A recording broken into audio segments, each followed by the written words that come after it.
आनयते।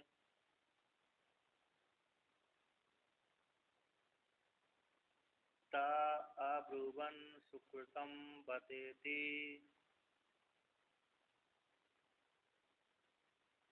पुरुषो भाव सुकृतम्।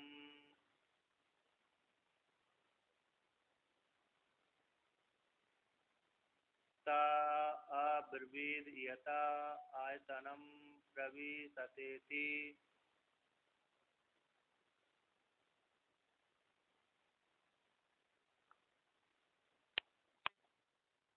परमात्मा ने सबसे पहले हिरण्यगर्भ विराट की उत्पत्ति करी। पंचभूत अपंचीकृत पंच महाभूतों से हिरण्यगर्भ की उत्पत्ति करके विराट की उत्पत्ति करी, और विराट की उत्पत्ति करके उस विराट को भूख और प्यास से युक्त कर दिया। ऐसे लोगों की उत्पत्ति करी, लोगों के रक्षा करने के लिए लोकपालों की उत्पत्ति करी।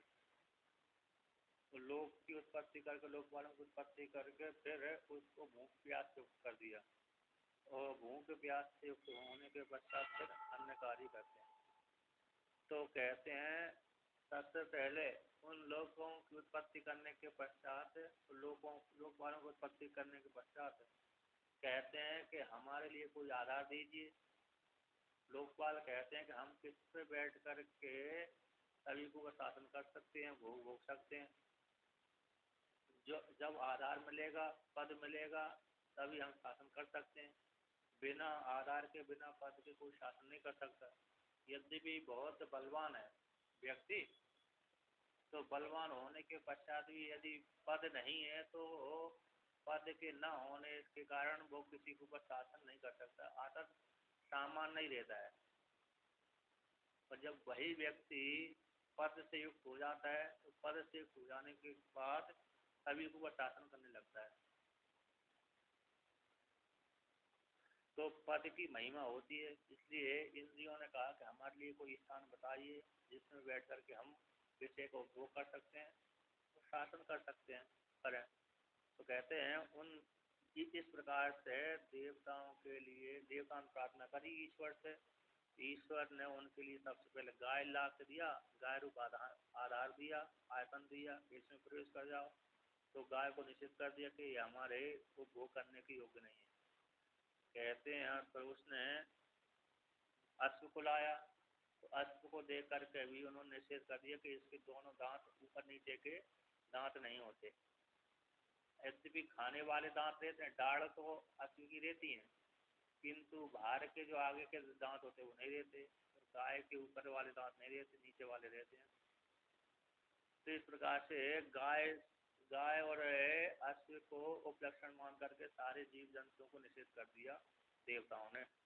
इसके पश्चात सबका निषेध हो जाने के पश्चात ईश्वर ने उन देवताओं के लिए, लोकपालों के लिए पुरुषम आनयत, पुरुष को ले आए, पुरुष रूप पिंड के आकार वाले ले आए, मनुष्यों को ले आए।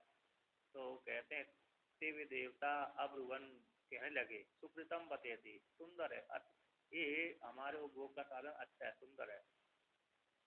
सुकृतम बोल दिया, बतेती। पुरुषो भाव सुकृतम, निश्चित भाव है, निश्चित रूप से ये पुरुष सुकृत है, क्योंकि सुष्टु कृतम शोभनम कृतम, सुष्टु शोभनम कृतम इति सुकृतम। अच्छी प्रकार से इसमें बैठ करके हम उपभोग कर सकते हैं, कार्य कर सकते हैं। तो जब इस प्रकार से है ऐसा उन्होंने कहा, और कहते हैं सुकृतम भी क्यों कहा कि संपूर्ण पुण्य कर्मों का हेतु है। पुण्य कर्मों का ये मनुष्य शरीर का ऐसा हेतु है, जितना भी पुण्य कर्म है उनके कर्मों का हेतु बनता है। और अन्य प्राणी वर्ग तो पुण्य कर्म के हेतु कोई कोई बनते हैं, कोई कोई नहीं बनते, थोड़ा बहुत ही पुण्य कर्म कर सकते हैं वो नदी आदि में स्नान करके, किंतु ये मनुष्य तो वाणी के द्वारा पुण्य कर्म कर सकता है, स्नान करके पुण्य कर्म कर सकता है, तीर्थ में सेवन करके पुण्य कर्म कर सकता है, यज्ञ अनुष्ठान आदि कर सकता है। इसलिए प्राणी सारे पुण्य कर्मों में हेतु होने से इसलिए देवताओं का ये हमारे लिए अच्छा आश्रय है, अधिष्ठान है, इसमें प्रवेश कर, इसमें कैसे इसको ही हमारे लिए दे दीजिए, अर्थात ये हमारे लिए उपयुक्त है। जब इस प्रकार से ऐसा परमात्मा ने स्थूल शरीर को, पुरुष रूप शरीर को बना के दे दिया, तो उसको देख करके, उस आयतन को देख करके, पुरुष के शरीर को देख करके, पुरुष को देख करके, तो कहते हैं सारे देवता प्रसन्न हो गए, तो उसकी प्रशंसा करने लगे कि ठीक है। तो कहते हैं तहा, यानी उन देवताओं के लिए, उन देवताओं को अब्रवीद, उस परमात्मा ने, ईश्वर ने कहा, यथा आयतनम प्रविशते थी, कि जिस व्यक्ति के जो स्थान योग्य हो उस स्थान में प्रवेश कर जाइए। अतः जहाँ पर जिसकी सामर्थ्य है, जिसको जितना बड़ा घर चाहिए, जैसे स्थान चाहिए, उसी स्थान को आप भेद कर लीजिए। परमात्मा ने ये स्थूल शरीर बना कर दे दिया, उसमें गोलक रूप स्थान बना कर दे दिए, कि जिस व्यक्ति को जो स्थान पसंद हो उसमें अपने कार्य क्षमता के अनुसार, दक्षता के अनुसार, योग्यता के अनुसार उस स्थान में प्रवेश कर जाइए। इस प्रकार से आज्ञा देती, तो आज्ञा देती सारे वे इंद्रिय प्रवेश कर गई इस स्थूल शरीर में, स्थूल शरीर के गोलकों में प्रवेश कर गए। अब भगवान भाष्यकार इसका व्याख्यान करते हैं, कहते हैं सर्व प्रत्यक्षाने ताभ्यः पुरुषम आनयत स्वयोनि भूतम। कहते हैं संपूर्ण गो और अश्व का ग्रहण संपूर्ण देह की उपलक्षण है, इस प्रकार से स्वीकार कर देगा। संपूर्ण जीव जंतु को निश्चित कर देने पर, मनुष्य को छोड़ करके सारे प्राणी वर्ग को त्याग कर दिया, खंडन कर दिए जाने पर, उन देवताओं के लिए, लोकपालों के लिए पुरुषम आनयत, पुरुष को ले आया। तो सो योनि निभूत, जैसे सो योनि विराट जिससे जो उत्पन्न हुए हैं, विराट इनकी योनि है, किनकी, देवताओं की। इस प्रकार से, जिस प्रकार से विराट का शरीर, उसी प्रकार के शरीर को ले आए, परमात्मा ने ला करके दे दिया। तो यहाँ पर कहते हैं सो योनि भूत का अर्थ टीकाकार ने किया सो योनि भूतम, विराट पुरुष देह सजातीयम। जैसे विराट, विराट का शरीर है, तो विराट के शरीर से देवता उसी पुरुष विराट शरीर के सजातीय जो शरीर है, उस शरीर को ले आए परमात्मा, पुरुष देह सजातीय को। जैसा विराट था उसी प्रकार के शरीर को बना करके देवताओं के लिए दे दिया, तो इसमें प्रवेश कर जाइए। तो जैसे बना कर दिया, तो देने के पश्चात यहाँ पर कहते हैं तहा स्वयोनि पुरुषम दृष्ट्वा अखिन्ना सत्यः सुकृतं शोभनं कृतं इदम अधिष्ठानम बतेति अब्रुवन्।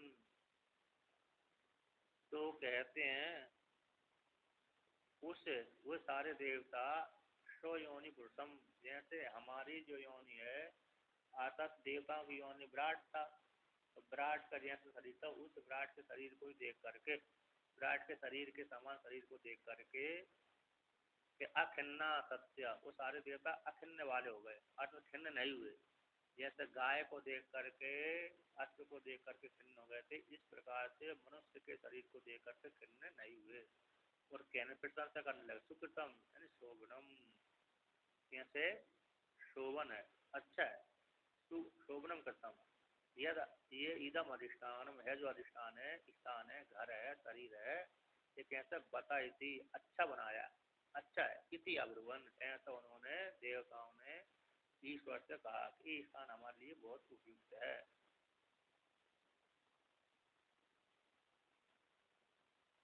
कहते हैं जिस कारण से सो की ये परितोष का द्योतक होने से सुकृतम कहा गया। हम जो व्यक्ति जिस कार्य को अपनी प्रसन्नता के लिए जो घर बनाते हैं, तो जो प्रसन्नता जो हमारे द्वारा घर बना हुआ है, तो प्रसन्नता हेतु होता है, तो जो प्रसन्नता का हेतु होता है वो उससे उसको सुकृत कहा जाता है। अतः जिस जो घर बना हुआ है उस घर में हम अच्छी प्रकार से खा सकते हैं, रह सकते हैं, पी सकते हैं, इसी सुकृत है। इसलिए देवता भी इस पुरुष शरीर को देख करके कहा इसमें हम रह सकते हैं और खा सकते हैं, पी सकते हैं, विहार आदि कर सकते हैं, इसलिए हमारे लिए सुख का हेतु स्थान है, इसलिए सुकृत है। तो तस्मात् पुरुषो बाबा, पुरुष एक सुकृतम सर्व एक पुण्य कर्म हेतु है। इसलिए सो योनि के जैसा उत्पन्न होने कारण, तस्मात् काटते सो योनि के जैसा, यानी देवताओं की जो योनि विराट है, उस विराट के जैसा ही पुरुष को निर्माण करके ईश्वर ने दिया, इसी हेतु से पुरुषो वावा, जो पुरुष ही निश्चित पुरुष ही सुकृतम है, यानी मनुष्य आदि जो शरीर है, मनुष्य आदि जो शरीर रूप पुरुष है सुकृत है। क्यों कहते मनुष्य शरीर वाला व्यक्ति मनुष्य शरीर है, सर्व पुण्य कर्म हेतु का संपूर्ण पुण्य के कर्मों में हेतु बनता है। कहते हैं संपूर्ण पुण्य कर्मों के हेतु कैसे बनता है? कहते हैं यदि तिथि योग्य तिथि आए तो अमावस्या पूर्णिमा आए तो स्नान करने व्यक्ति चला जाते हैं नर्मदा जी गंगा जी आदि। कहते हैं घर में रह करके संध्या वंदन करता है और अग्निहोत्र आदि कर्म करता है और व्रत आदि रहता है और दान देता है, दान लेता है, यज्ञ अनुष्ठान आदि करता है, स्वाध्याय आदि करता है और अन्य जो भी धार्मिक कार्य करते हैं वो सारे कार्य करता है। तो संपूर्ण पुण्य कर्म का ये मनुष्य शरीर हेतु होने से ही सुकृत कहलाता है। कहते हैं अथवा दूसरा भगवान कहते हैं स्वयं व स्वयं एव आत्मना स्वमाया भी कृतत्वात् सुकृतम इति उच्यते। तो स्वयं ही अतः ईश्वर ने स्वयं बनाया है कि इसमें रह करके प्राणी पुण्य कर्म कर सकते हैं। तो स्वयं ही स्व के द्वारा यानी आत्मा के द्वारा, ईश्वर के द्वारा कि अक्षो माया भी अपनी माया के द्वारा, ईश्वर ने अपनी माया के द्वारा इस पुरुष शरीर को बना करके देवताओं के लिए दिया। इसी माया के द्वारा कृत होने से सुकृत कहलाता है। ईश्वर ने अपनी माया के द्वारा स्वयं के द्वारा ही स्वयं अपनी माया के द्वारा कृत की है, इसलिए कैसे सुकृत कहलाता है। ऐसे ईश्वर के द्वारा स्व के द्वारा ही कृतम प्रत्यादि कृत अपेक्षा को लेकर सुकृत, ऐसे ईश्वर अपने लिए अब व्रतादियों की अपेक्षा लेकर उसको घर आदि मकान बना कर दे देता है। उसी प्रकार से ये ईश्वर ने मनुष्य शरीर बना कर देवताओं के लिए दे दिया। सुष्टु करता हूँ तो इस प्रकार से यहाँ पर कहते हैं माया के द्वारा बनाया है, इसलिए सुकृत है। और अपने लिए यहाँ पर जीव इस शरीर में रह करके हर पुण्य कार्य कर सकता है। अब आगे कहते हैं अपनी माया से कृत होने से सुकृत कहलाता है। देवता ईश्वरो अविविध विविध इष्टम आसाम इदम अधिष्ठानम इति मत्वा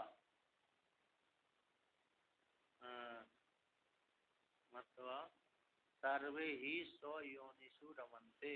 कहते हैं उन देवताओं के लिए ईश्वर ने कहा, देवताओं के लिए ईश्वर ने अविविध कहा था। कहते इष्टम आसाम, जो इष्ट आसाम जिन देवताओं का जो हो लिए इष्ट स्थान हो, यद इदम अधिष्ठानम है जो अधिष्ठान है, स्थान है, घर है, उसमें जिसके लिए जो इष्ट हो उसको जान करके कहते हैं इति सर्वे स्वयोनिषु रमन्ते इति।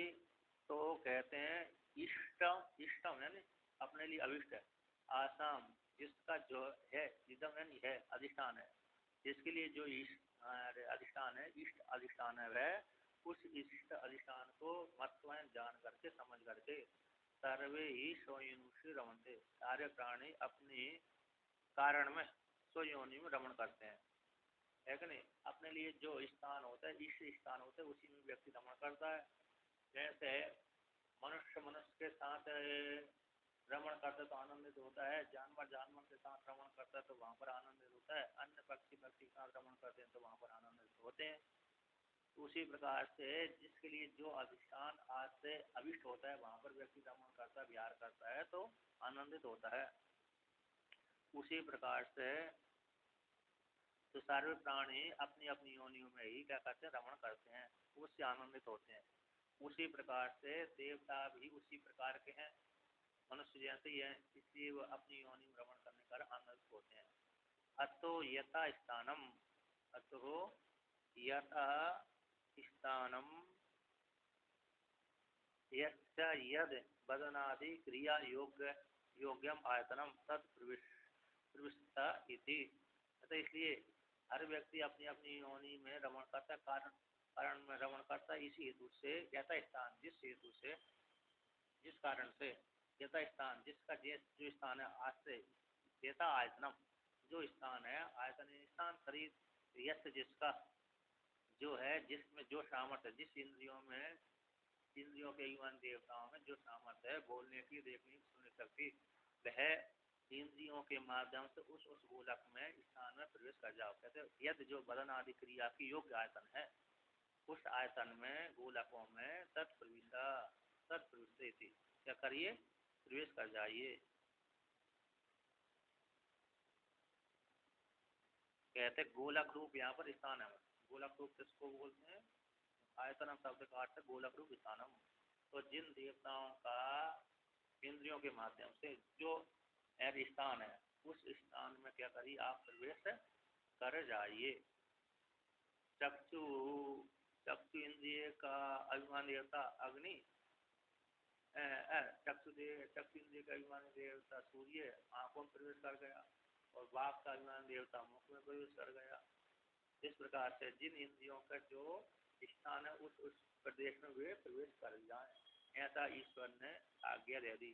आज्ञा देते ही वह इंद्रिय, इंद्रियों के अभिमान देवता उस स्थान में प्रवेश कर गए। इसको लेकर के मंत्र कहते हैं अग्निर्वाग भूत्वा मुखम प्राविशद।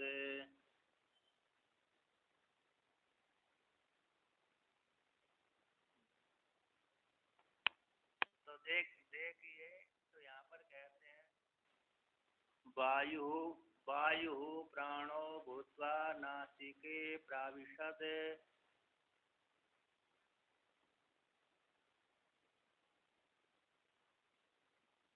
आदित्यस्य चक्षुर्भूत्वा अक्षिणी प्राविशद।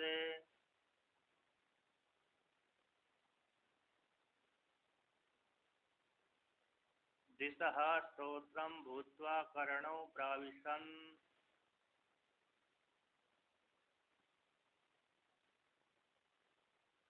औषधिः वनस्पतयो लोमानि भूत्वा त्वचं प्राविशन्।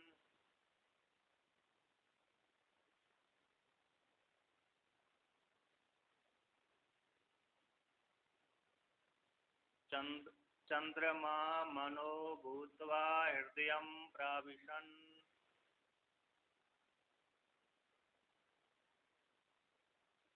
मृत्युरपानो भूत्वा नाभिं प्राविशद।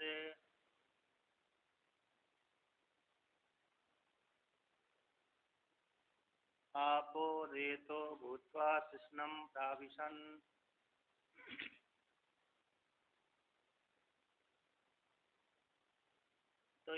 तो यहाँ पर कहते हैं जिस प्रकार से ईश्वर ने पुरुष रूप पिंड को बना करके देवताओं के लिए दे दिया, देवताओं से कहा कि देवताओं ने पुरुष रूप पिंड को जैसी बना दिया कि इसमें ये कैसा है तुम्हारे लिए आयतन, तो देवताओं ने पुरुष रूप पिंड को देख करके आनंदित हो गए, कहा ये हमारे लिए सुकृत है, बहुत अच्छा है, इसी में बैठ करके हम सारा उपभोग आनंदित सुकृत आदि कार्य कर सकते हैं, पुण्य आदि कार्य कर सकते हैं। इस प्रकार से देख करके जब देवता प्रसन्न हो गए उस मनुष्य शरीर को देख करके, तो देवताओं से आज्ञा दी कि तुम्हारा जो स्थान योग्य स्थान हो उस स्थान में आप प्रवेश कर जाओ। तो सबसे पहले अग्नि, अग्नि देवता ने प्रवेश किया, कहते क्योंकि बात पटु रहती है, दो इंद्रिय ज्यादा पटु रहती हैं। तो दो इंद्रिय कौन पटु रहते हैं? कि एक तो बाक पटु रहती है, दूसरी चक्षु इंद्रिय पटु रहती है। जब भी इशारा व्यक्ति करता है तो चक्षु इंद्रिय इशारा कर देती है, और किसी को यदि ध्यान नहीं हो पाता, कोई बीच में गप्पे लगाता रहता है, गप्पे सुनते सुनते वाणी इंद्रिय बोलनी पड़ती है, तुम याद ज्यादा गप्पा आदि मत लगाओ, तो बाक पटु होती है। इसलिए बाक और चक्षु इंद्रिय दो पटु होती है, इसमें से दोनों में से सबसे पहले बाक पटु होती है कि बाक रूप जो इंद्रिय है अग्नि बाक इंद्रिय होकर के मुख में प्रवेश करती है। तो यहाँ पर कहते अग्निर्वाग भूता मुखम प्राविशत है। अग्नि जो देवता है, इंद्रिय का अभिमान देवता अग्नि है, बाक रूप करण होकर के मुख में प्रवेश कर गया, मुखम प्राविशत मुख में प्रवेश कर गया। और कहते हैं दूसरा देवता वायु प्राणो भूता नासिके प्राविशत है। वायु देवता प्राण रूप इंद्रिय होकर के, प्राण होकर के, प्राण यहाँ पर ग्रहण हो गया है ना, वायु प्राण रूप इंद्रिय होकर के घ्राण इंद्रिय होकर के नाक के प्राविशत, क्योंकि नाक दोनों नासिका में से घ्राण इंद्रिय निकलती है, सूंघती है। कहते आदित्य चक्षु भूतवा अक्षणी प्राविशत है, और आदित्य देवता चक्षु होकर के नेत्रों में प्रवेश कर गए। दिशश्च दिशा श्रोत्रम भूतवा कर्णों प्राविशत, और दिशा इंद्रिय दिशा अभिमान देवता, दिशा है ना, दिशा खाली है वैसे ही, तो दिशा तो दिख नहीं है, दिशा के अभिमानी जो देवता होंगे तो वह श्रोत्र होकर के दोनों कर्णों में प्रवेश कर गए। कहते औषधि वनस्पति या लोमानी, जो औषधि हैं वनस्पति हैं लोमानी होकर के, है ना, लोमानी होकर के वनस्पतियों के अभिमानी जो देवता होंगे, और तो त्वचम प्राविशत, त्वचा रूप इंद्रियम प्राविष्ट करता है। तो ये इसका अरे प्राय करके वनस्पति का अभिमानी देवता में से वायु होता है। क्या होता है? वायु। तो वनस्पति, यहाँ पर वनस्पति शब्द का अर्थ होता है वैसे जो बार बार फल देती हूँ, वनस्पति, और औषधि का अर्थ होता है जो एक बार फल दे करके नष्ट हो जाए, जैसे गेहूँ चावल धान आदि है ना, एक बार फल देकर नष्ट हो जाते हैं उसको औषधि बोलते हैं। जो पेड़ पौधे आदि होते हैं बार बार फल देते हैं उसको वनस्पति कहते हैं। लोम होते हैं, हमारे जो बाल है लोम कहलाते हैं, ये इनके अभिमानी देवता है ना, उनके अभिमानी देवता त्वचा होकर के, क्योंकि त्वचा में ही लोम, ये हमारी त्वचा इंद्रिय है ना, इसी में लोम भी रहते हैं, नहीं रहते? तो ये दोनों का सादृश्य है यहाँ पर।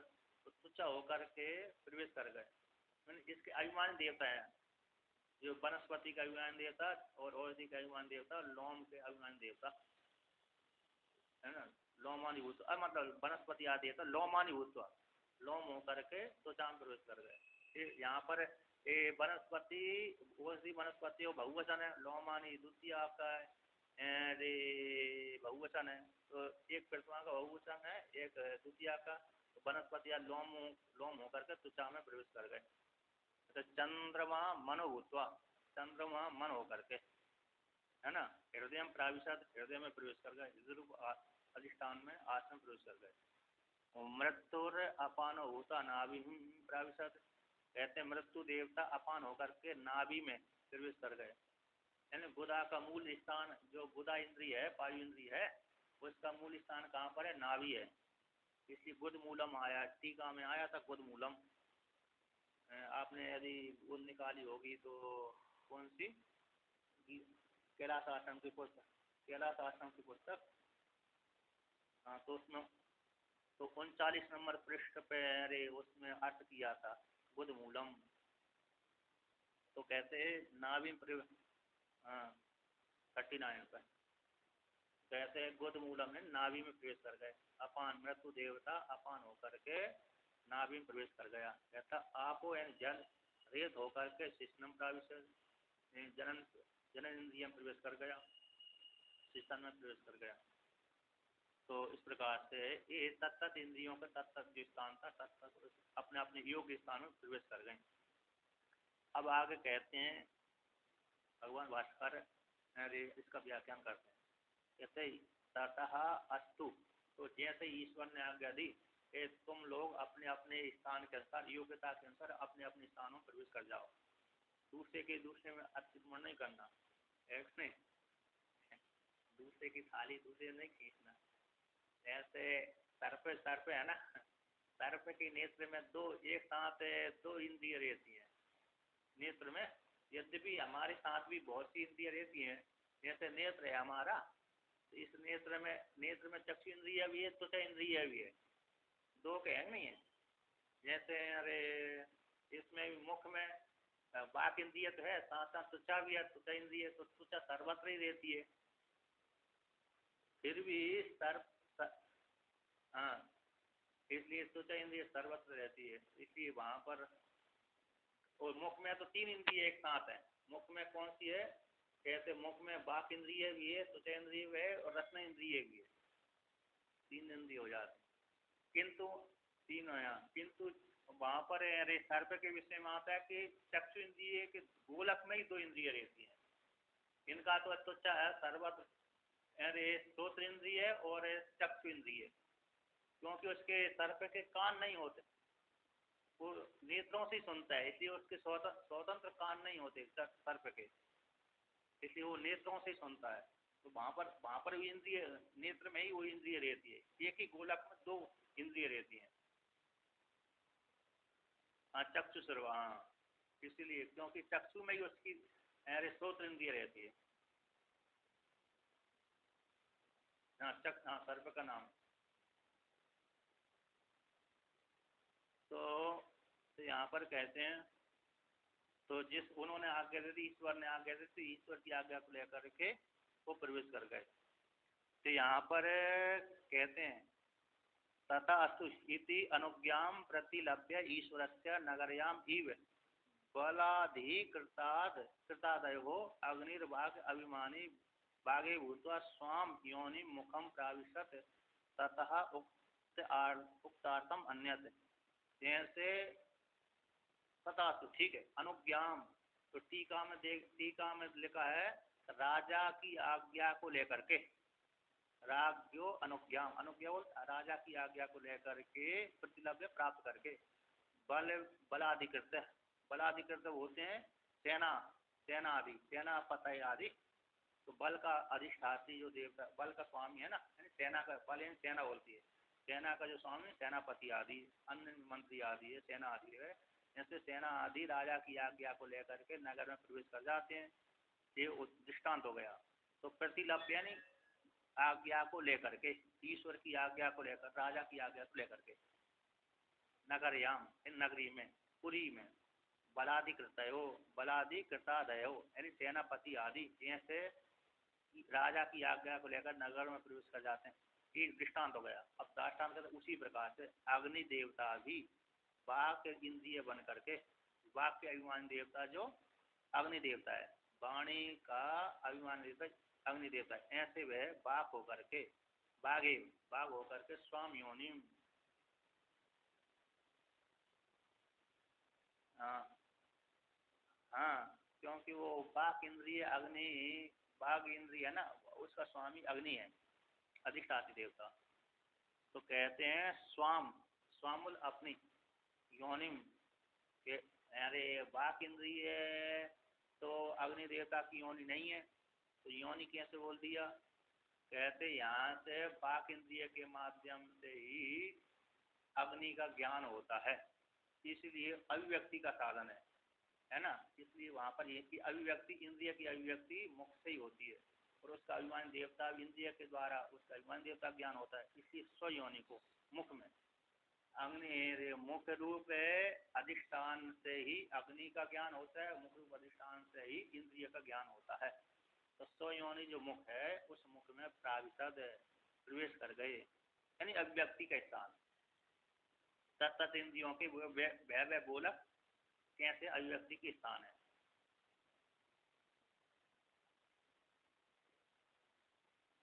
तो यहाँ पर कहते हैं फिर यहाँ पर टीकाकार ने वर्णन किया, यद्यपि वाणी का अभिमानी देवता अग्नि है, ना तो बाघ ही, किंतु बाघ नहीं है, तथा फिर भी उसका वाणी के बिना, अग्नि देवता का वाणी के बिना प्रत्यक्ष की उपलब्धि नहीं होती। इसी हेतु से तस उस वाणी का जो देवता, और वाणी का भी देवता के बिना अपने विषय को ग्रहण करने में समर्थ नहीं होती, सामर्थ्य न होने से, इसलिए दोनों का एक केली, एक लोली भाव के द्वारा, एक ही भूत के द्वारा अभिन्न रूप से वर्णन कर दिया। क्योंकि अग्नि के बिना इंद्रियों को विषय ग्रहण नहीं हो सकता। अग्नि देव मतलब तत्त इंद्रियों के अभिमानी जो देवता होते हैं, वह तत्त इंद्रियों के अभिमानी देवता यदि इंद्रियों के ऊपर अरे कृपा न करें, तो वह इंद्रिय अपने विषय को ग्रहण करने में समर्थ नहीं हो सकती। और इंद्रिय न हो तो वह उसके अभिमानी देवता का भी ज्ञान नहीं हो सकता। इसलिए दोनों को एक करके वहां पर अग्नि वायु होकर के मुख में प्रवेश कर गई, तो दोनों के द्वारा एक ही भाव होकर के वर्णन कर दिया। इंद्रियों के बिना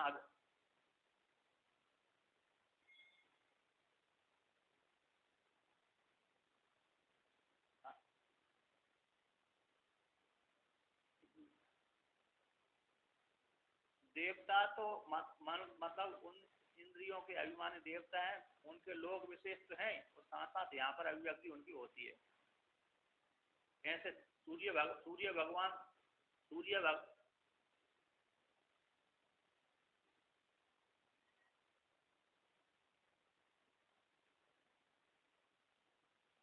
अरे उनकी अवधि नहीं होती, मनुष्य की आयु की अवधि होती है। देवताओं की अवधि हो जाए तो एक मनुष्य के मरने पर सारे देवता नष्ट हो जाएंगे, देवता नष्ट हो जाएंगे ना। इसी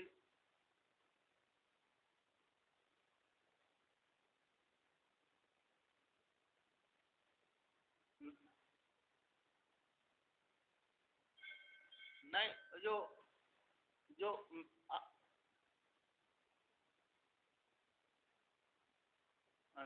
मतलब खुरखुर खुरखुर आवाज आ रही है।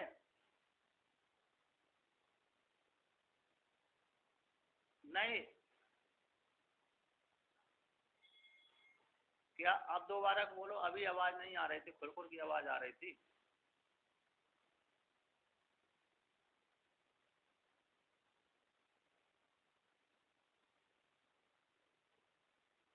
हाँ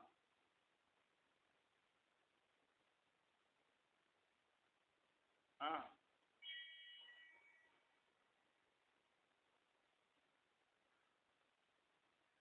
तो उसमें देखिए, जैसे जो जो भी इंद्रिय है, इंद्रिय के गोलक आपको दिखते हैं। गोलक तो स्थूल शरीर है, तो गोलक आपको दिखते रहेंगे, किंतु उसका अभिमानी देवता ने उसके ऊपर अनुग्रह करना बंद कर दिया। अनुग्रह ही बंद कर, सूर्य भगवान ना आते हैं न जाते हैं, वो प्रत्यक्ष सामने दिख रहे हैं हमारे सामने ही, बस उन्होंने अपना अनुग्रह करना बंद कर दिया। कितना ही अकेला है। अब वहां से आएंगे देवता, जाएंगे, ऐसा नहीं होता, नहीं तो सभी के भीतर जाएंगे, सभी के भीतर आएंगे। तो वो वही इंद्रिय ही उसका अभिमान देता है। तो मतलब वो अभिमानी देवता उस इंद्रिय के ऊपर अरे अनुग्रह करना बंद कर देता है। जिस काल में अनुग्रह करना बंद किया, उसी काल में इंद्रियों को दिखना बंद हो गया। हाँ। तो यहाँ पर कह दिया कि एक दूसरे के बिना एक दूसरे की सिद्धि नहीं हो सकती। इंद्रियों के बिना उन अभिमानी देवता ज्ञान सिद्ध नहीं हो सकता, और अभिमानी देवता के बिना इंद्रिय अपने विषय को उपलब्ध नहीं कर सकती।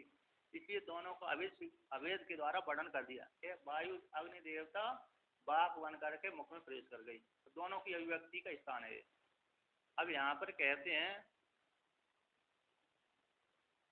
भगवान भास्कर कहते हैं कि मुखम प्रवेश से तथा उसी प्रकार से उक्तार्थम अन्य अन्य में भी जान लेना चाहिए, क्योंकि भगवान भास्कर ने सामान्य अर्थ किया, विशिष्ट अर्थ नहीं किया। एक को कह दिया तो एक को कह देने सबका ज्ञान हो गया। जैसे वायु भी नासिका में, वायु इंद्रिय है ना, वायु देवता अरे प्राण होकर के, घ्राण होकर के नासिका में प्रवेश कर गई। आदित्य देवता अरे चक्षु, अरे क्या होकर के, चक्षु होकर के नेत्रों में प्रवेश कर गए। और दिशा का अभिमानी दिशा जो देवता है, दिशा के अभिमान देवता वह अरे श्रोत्र इंद्रिय होकर के कर्ण में प्रवेश कर गए। औषधि वनस्पति आदि जो लोम होकर के त्वचा में प्रवेश कर गए। चंद्रमा हृदय मन होकर हृदय में प्रवेश कर गए। मृत्यु देवता अरे अपान होकर के नाभि में प्रवेश कर गए। जल है अरे रेत होकर के शीशन में प्रवेश कर गया। यहाँ पर टीकाकार कहते हैं, कहते यद्यपि देवताओं का ईश्वर के द्वारा प्रवेश कहा गया, तथापि फिर भी कर्णों के बिना उन देवताओं का साक्षात अदन आदि भोग का संभव न होने से, इसलिए जैसा उन देवताओं का प्रवेश अर्थपत्ति अर्थ से ही कहा गया है, इसलिए जैसा उनका है उन देवताओं के लिए कहा गया कि इस प्रकार से देवता उस इंद्रियों के माध्यम से प्रवेश कर गए। अब यहाँ पर कहते हैं अरे पांचवा मंत्र कहते हैं, देवताओं को अब उसमें प्रवेश करा दिया है ना, तत् स्थूल शरीर में प्रवेश कर गए, उनको भोग का साधन हो गया। अब वो देवताओं को क्या करते हैं, स्नान सब पिपासा से युक्त कर दिया है ना। तो वर्णन करते हैं, जैसे तम स्नाया पिपासे अब्रूताम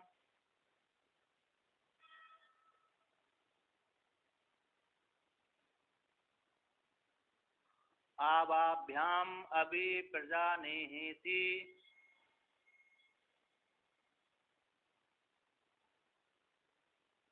ते अब्रवीद एतासु एव वाम देवता स्वभजामि एतासु भागिन्यौ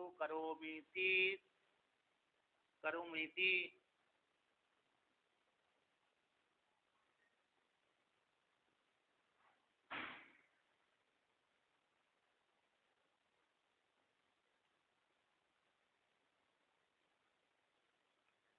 तस्माद् यस्मै कस्मै च देवतायै हविर्गृह्यते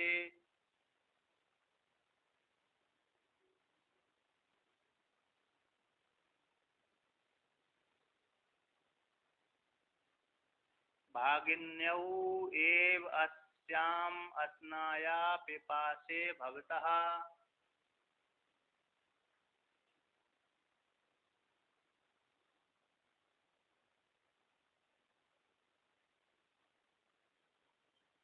तो पहले ईश्वर ने विराट देवता को अस्ना पिपासा से युक्त कर दिया।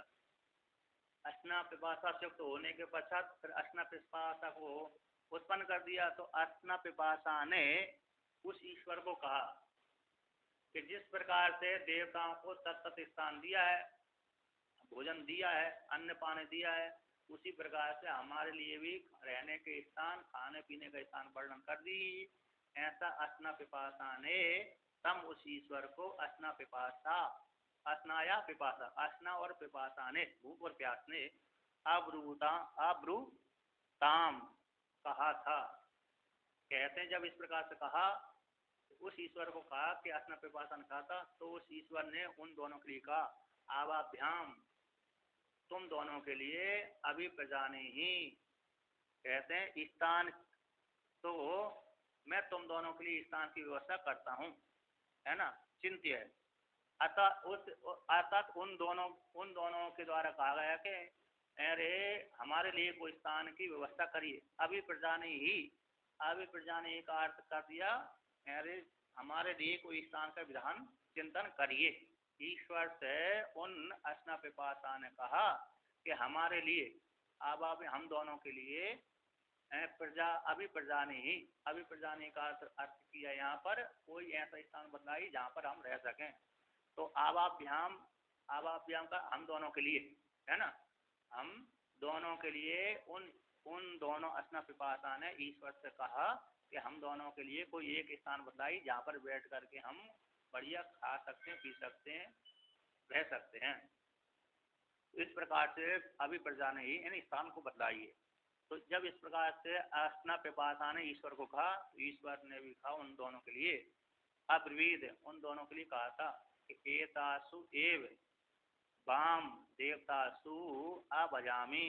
कहते तुम दोनों के लिए मैं इन देवताओं के साथ ही, युवाम तुम दोनों के लिए देवताओं के साथ जोड़ देता हूँ। देवतासु अभजामि यानी एतासु भागिन्य, इन देवताओं में ही भागिन्य, भागीदारी बना देता हूँ तुम दोनों के लिए। करोमी थी, बना दूंगा। अतः तुम दोनों के लिए मैं देवताओं के साथ जोड़ी बना दूंगा, यानी भागीदारी बना दूंगा। जो देवताओं के लिए धन आएगा वो तुम्हारा भी धन आएगा। तो वर्णन किया, तो यहाँ पर कहते हैं देवताओं में तुम दोनों को भागीदारी बना देता हूँ।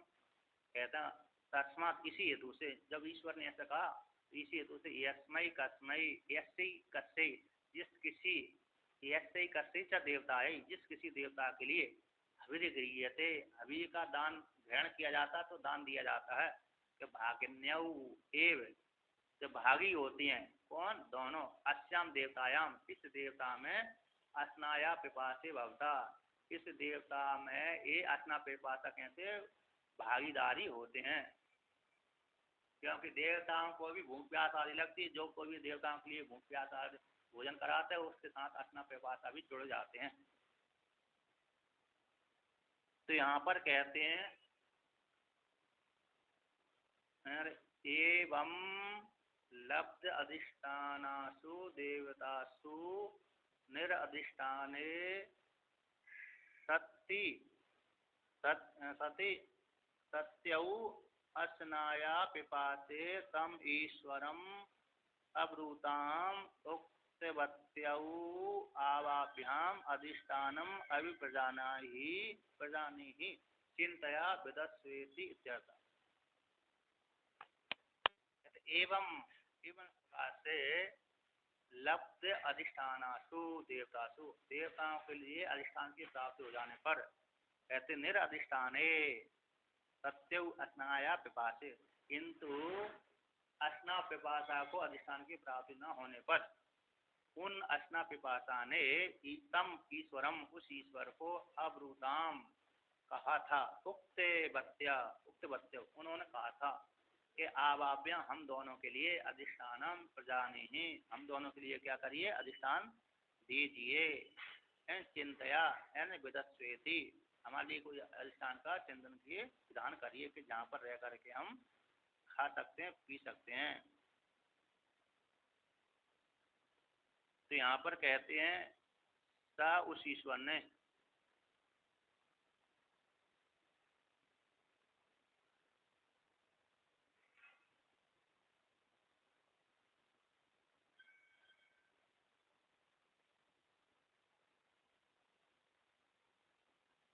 तो यहाँ पर कहते सा ईश्वर एवं उक्तस्ते अस्नाया पिपासे अब्रवीत, उस ईश्वर ईश्वर ने एवं प्रकार से उक्त कहा ते उन दोनों के लिए कहा अस्ना पिपासा के लिए कहा था। कहते न ही युवयोर भाव रूपत्वात् चेतनाबद्ध बस चेतनाबद्ध वस्तु अनासत्या अन्नात्रित्वम संभवती। कहते हैं तुम दोनों का भाव रूप वाले होने से युवन क्योंकि युव तुम दोनों का भाव रूप होने से धर्म रूप होने से, भाव रूप का कर दिया धर्म रूप होने से चेतनाबद्ध वस्तु जैसे चेतन के समान है ना, तो चेतन के समान वस्तु को अनासत्य आश्रय किए बिना, चेतन के समान वस्तु को आश्रय किए बिना अन्य को अस्तित्व संभव नहीं है। तुम दोनों कैसे अस्ना प्रपाशक कैसे भाव रूप होने से धर्म रूप वाला होने से चेतन के समान वस्तु को आश्रय किए बिना अस्तित्व अन्न जो अन्न का अस्तित्व है ना, अन्न को भक्षण है वो संभव नहीं है। इसलिए तो कहते हैं तस्मात् एतासु एव अग्नयादिषु वाम युवाम देवतासु अध्यात्म आदि देवतासु आवजामि वृत्ति समविभागेन अनुगृणामि। कहते हैं इसी हेतु से तस्मात् इसी कारण से कि बिना वस्तु के आश्रय किए बिना वस्तु के आश्रय किए बिना अन्न का आश्रय तो संभव नहीं है, क्योंकि आप दोनों कैसे हैं भाव रूप वाले होने से। तो इस प्रकार से चेतन के समान, तो यहाँ पर कहते हैं तस्मात् इस हेतु से उन दोनों को कहते हैं आप दोनों को कहते हैं एतासु अग्नियासु देवदास, इन देवताओं में ही कहते हैं अध्यात्म अदेवत, अध्यात्म हो गए शरीर में और अधिदेवत हो गए अधिदेवत वाले। इन अध्यात्म देवता वालों और अध्यात्म शरीर में और अधिदेवत देवताओं में देवतासु में अभजामी यानी वृत्ति समविभागन करणो अनुगृणामी, वृत्ति के द्वारा यानी वृत्ति के द्वारा भाग के एक देश के भाग का एक देश दान के द्वारा वृत्ति का कद्य टीकाकार ने भाग के एक देश दान के द्वारा तुमको मैं अनुगृणामी अनुग्रहित करता हूँ, अतः इन देवताओं के साथ एक भाग के द्वारा जोड़ देता हूँ। कहते एतासु भागिन्यहु यद देवत्यो यो भागो हविर आदि लक्षण स्यात् तस्यात् तेन एव भागेन भागिन्यो भागवत्यौ वाम करोमीति सृष्टि आदौ ईश्वर एव वे दरहाद। तो यहाँ पर कहते हैं एतासु इन देवताओं में तुम दोनों को भागी बना देता हूँ। कहते यह देवत्यो जो देवताओं के उद्देश्य से देवताओं के साथ संबंध होकर के यो भागो हवीर आदि लक्षण देवताओं को उद्देश्य से जो भाग दिया जाता है साक्षात देवताओं में भागवत भाग वाले देवताओं में, भाग वाले देवताओं में कैसे देवता, देवता योग से देवता भाग के द्वारा, जैसे देवता बताते हैं देवता संबंधी जो भाग है, देवताओं के साथ संबंध होने वाला जो भाग है, देवत्व यहाँ पर तदित प्रत्यय करके देवता देवत्व बना, तो देवता संबंधी जो भाग है उस देवता के साथ संबंधी रूप हो जाने से तेन उस भाग के द्वारा तुमको जोड़ देता हूँ।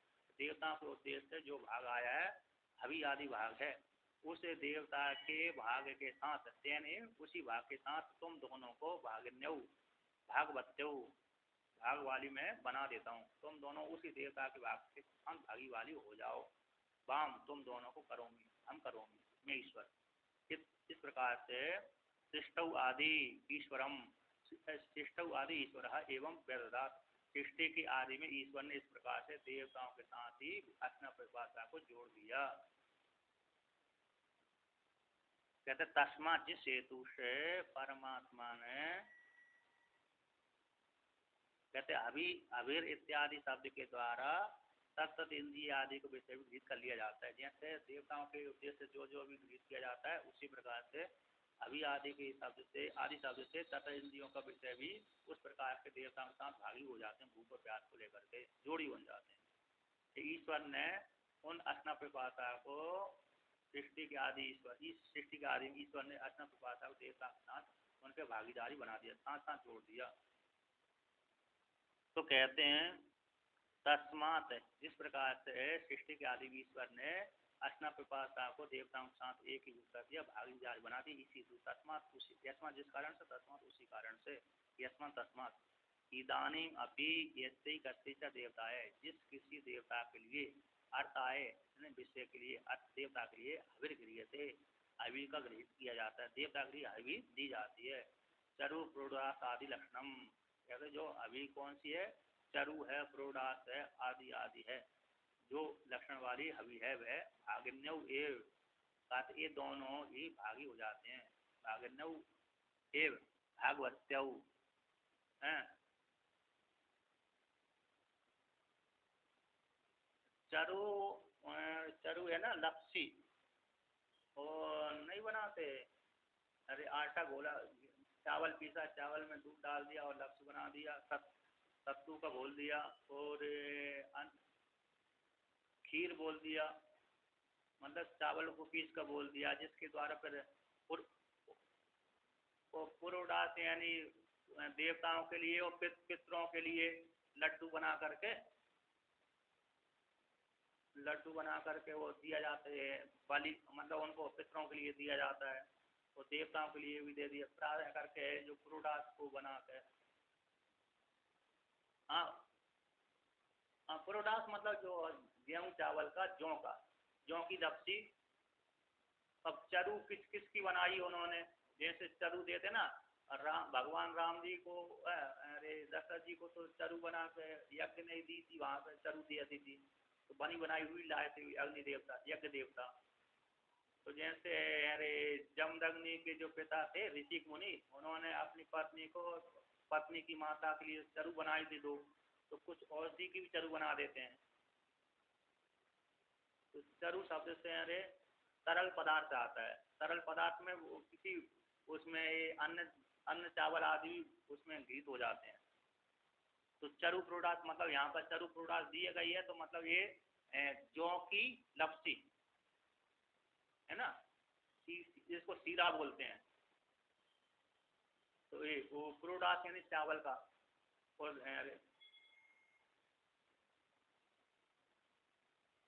हाँ मतलब चावल का एक पराया पराया करके, अरे जौ का प्रयोग है और चावल का प्रयोग ज्यादा होता है,